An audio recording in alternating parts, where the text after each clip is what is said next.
বিসমিল্লাহির রহমানির রহিম।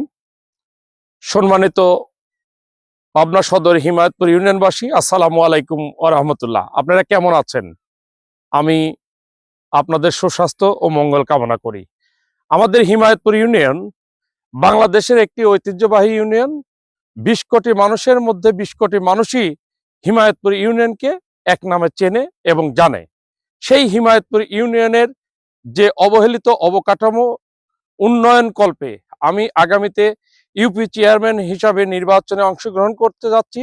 আমাদের এই হিমায়তপুর ইউনিয়নের যে চরবাসীগুলো আপনারা জানেন যে সানিরদিয়ার, নিয়ামতুল্লাহপুর, ভবানীপুর, ভগীরথপুর, বাঙ্গাবাড়িয়া, ঘোষপুর এবং শিবরামপুর, এই হচ্ছে চরবাসী।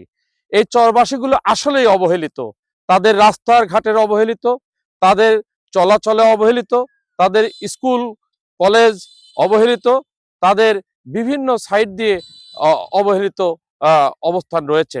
কারো রাস্তা নেই, কারো কোনো জায়গায় কালভার্ট লাগবে, কোনো জায়গায় ব্রিজ লাগবে, কোনো জায়গা মানে অর্থনৈতিকভাবে স্বয়ংসম্পূর্ণ হতে পারেনি। যার কারণে এই চরবাসী সারা জীবন আমাদেরকে উপকার করেই গিয়েছে, কিন্তু তারা কিন্তু আমাদের কাছে উপকার পায়নি।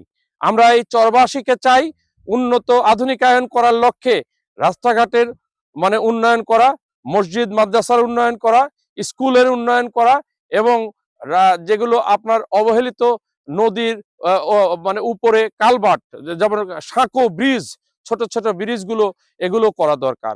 আসলে এই অবহেলিত স্থাপনাগুলোর উন্নয়ন কল্পেই আমার ইউনিয়ন পরিষদের চেয়ারম্যানে দাঁড়ানো।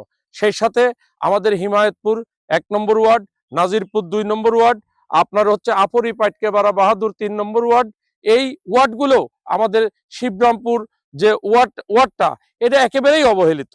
এরপর আপরি পাটকেপাড়া বাহাদুরপুর, এই এলাকাটাও অবহেলিত। আজকে দেখেন যে ৩ নম্বর ওয়ার্ড আপরি পাটকেপাড়া বাহাদুরপুরের যে লাশগুলো মৃত ব্যক্তিদের হিমায়তপুর গোরস্থানে আসতে হয়, তাদের রাস্তা না থাকার কারণে তারা চলে যায় আরেকটা গোরস্থানে যায়। এটা খুবই দুঃখজনক ঘটনা।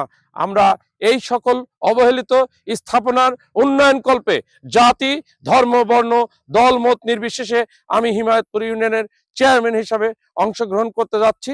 আপনারা আমাকে একটি করে ভোট দিয়ে জয়যুক্ত করে আপনারা আপনাদের কাজগুলো আমার কাছ থেকে বুঝে নিন। আমি জনগণের খাদেম হিসাবে কাজ করতে চাই। আমি জনগণের জবাবদিহিতামূলক একটি ইউনিয়ন পরিষদ পরিচালনা করতে চাই। আমি সবার সুস্বাস্থ্য মঙ্গল কামনা করে শেষ করছি। আসসালামু আলাইকুম ওয়া রাহমাতুল্লাহ।